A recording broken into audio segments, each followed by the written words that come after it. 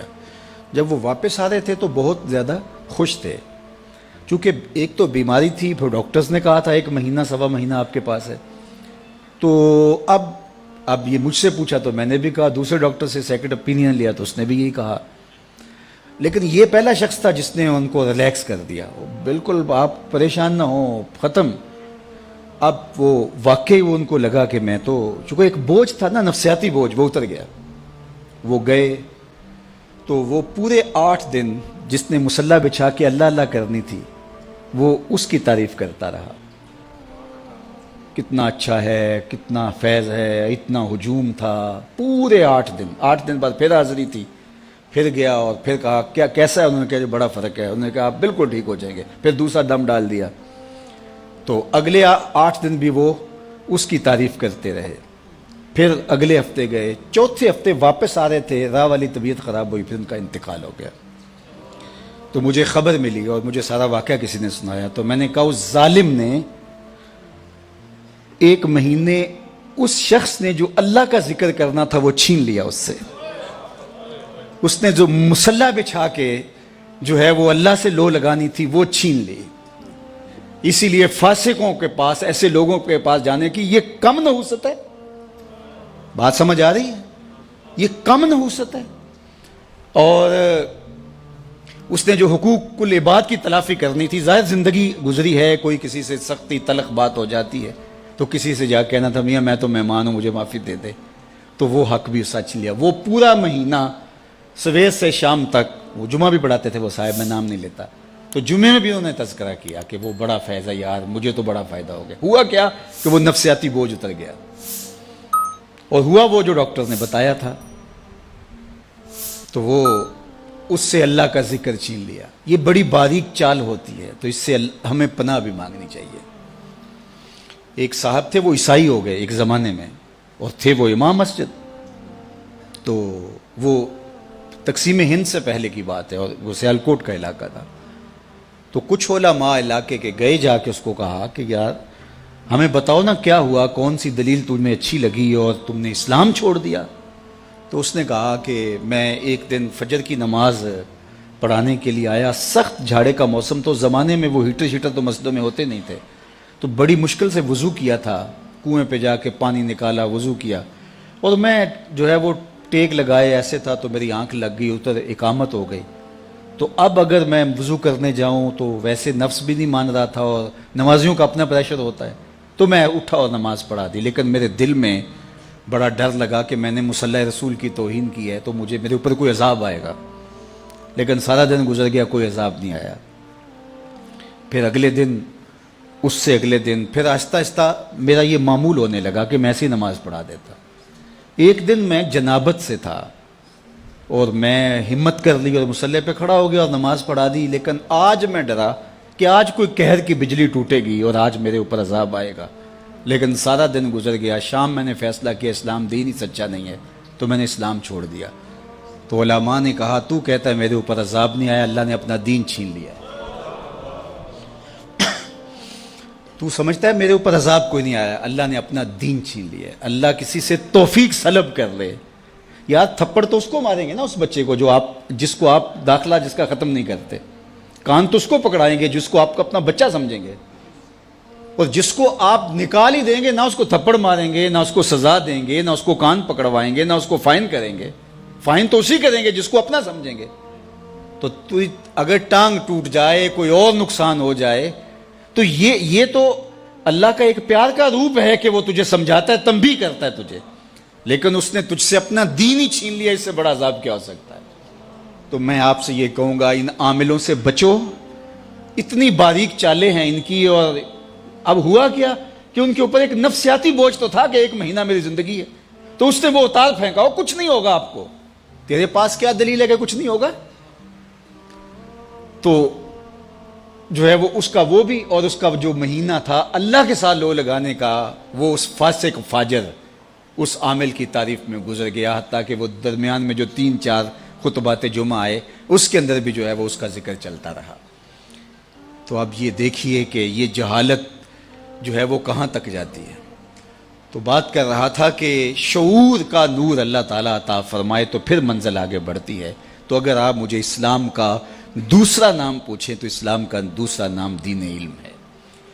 اللہ کے محبوب علیہ السلام نے احد کے موقع پہ جب 70 صحابہ شہید ہوئے تھے، تو اس وقت جب تدفین کا مرحلہ آیا تو حضور پوچھتے تھے کس کے سینے میں قرآن کی آیتیں زیادہ ہیں، اس کو آگے دفن کیا جاتا تھا. یعنی دنیا میں بھی وہ آگے اور دین میں بھی وہ آگے. ڈاکٹر غلام جیلانی برق نے اپنی ایک کتاب میں لکھا کہ کسی جگہ پہ کوئی تقریب تھی، تو جو آگے والی رو تھی کرسیوں پہ کہ وہاں ڈی ایس پی صاحب کو، وہاں اس طرح کے عہدیداروں کو جو منصبدار ہیں، انتظامی امور کے ماہر جو ہیں وہ بڑے، ان کو بٹھایا گیا. اور پیچھے والی جو ہے وہ رو تھی، وہاں ٹیچرز کو، ہیڈ ماسٹر، پروفیسر وغیرہ کو بٹھایا گیا. تو وہاں سے جو واپس آئے تو انہوں نے جو ہے وہ اپنی کتاب میں اس کا ایک ذکر کیا ہے. تو وہ کہتے ہیں کہ یہ قوم آگے نہیں بڑھ سکتی، یہ قوم آگے نہیں بڑھ سکتی. کیوں نہیں آگے بڑھ سکتی؟ کہا کہ ایک پروفیسر کو دوسری رو میں بٹھایا جائے اور دوسری جانب جو ہے وہ ایک انتظامی سربراہ کو آگے بٹھایا جائے تو یہ قوم کیسے آگے وہ اس پہ رو رہے تھے. اور آج جو ہاہاکار مچی ہوئی ہے، اللہ اکبر، وہ مسجد کے اندر ٹیسٹ لے رہا ہوتا ہے جاہل مولوی صاحب کا کہ مولوی صاحب رکھنے اور 4-5 جاہل بیٹھے ہوتے ہیں، وہ ٹیسٹ لے رہے ہوتے ہیں.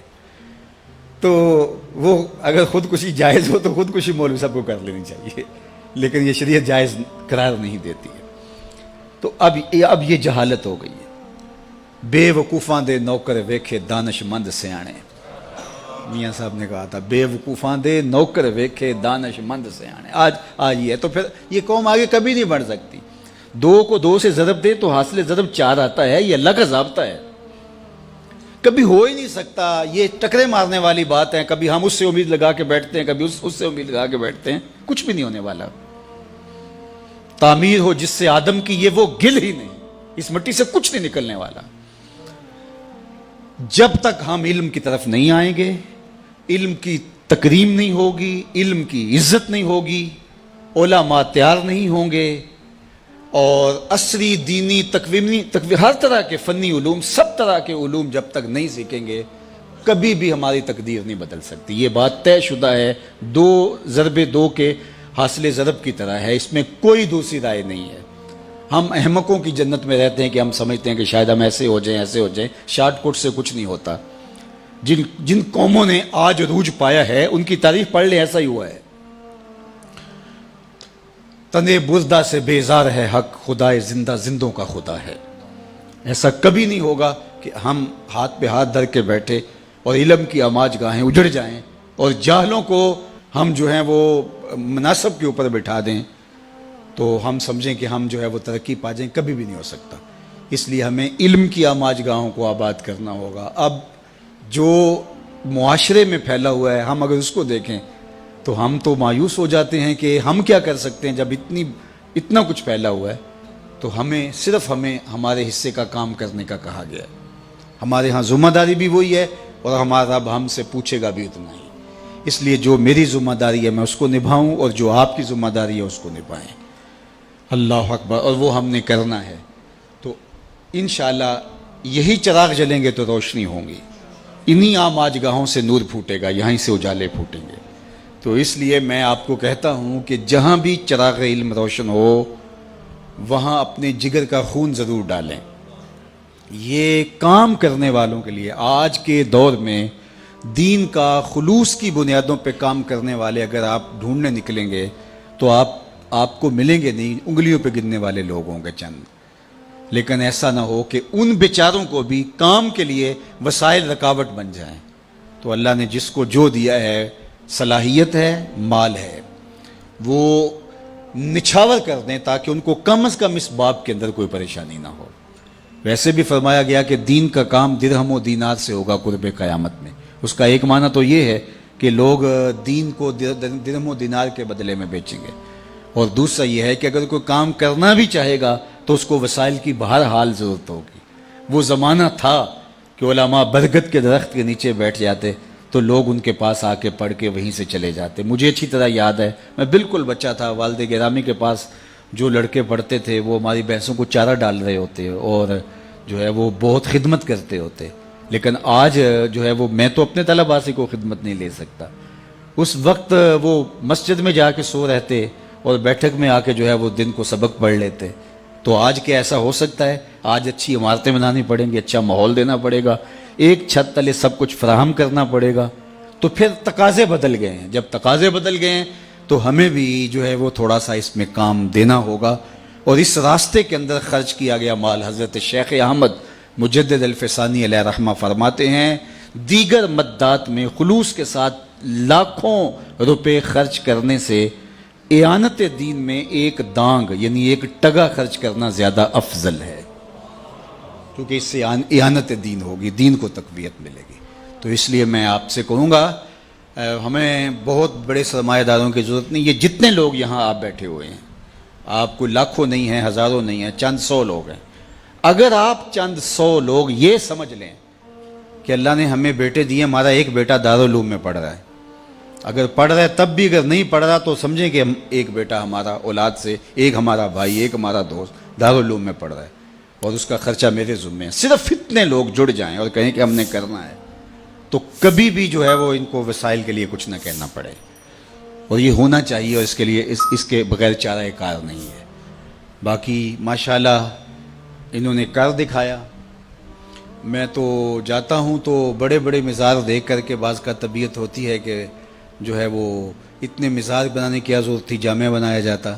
لیکن یہاں مزار دیکھ کے مجھے دکھ اس لیے نہیں ہوا کہ جامعہ اس سے پہلے بن چکا تھا، تو لہٰذا ان لوگوں کا حق ہے کہ جو ہے وہ ان کو اعزاز و تکریم دی جائے اور ان کی عزت افزائی کی جائے۔ تو اللہ اس مسجد کو، اس دارالعلوم کو آباد رکھے، اور خالد مرحوم رحمۃ اللہ تعالیٰ علیہ کی قبر کو بقعہ نور بنائے۔ ان کے جو رفقائے کار ہیں، محترم حیدری صاحب ہیں اور دیگر، اللہ تعالیٰ ان کو ان کے مشن پر گامزن رکھے، اور یہ جو سلسلہ نور شروع کیا ہے، اللہ تعالیٰ اس کے لیے خزانہ غیب سے وسائل بھی دے، اور اللہ تعالیٰ جل شانہ یہاں خوبصورت تعلیمی نظم کی صورت عملی طور پہ ہمیں نظر بھی آئے۔ اللہ اپنی خاص پناہ امان اور حفاظتوں کا حصار دے۔ وآخر دعوانا ان الحمدللہ۔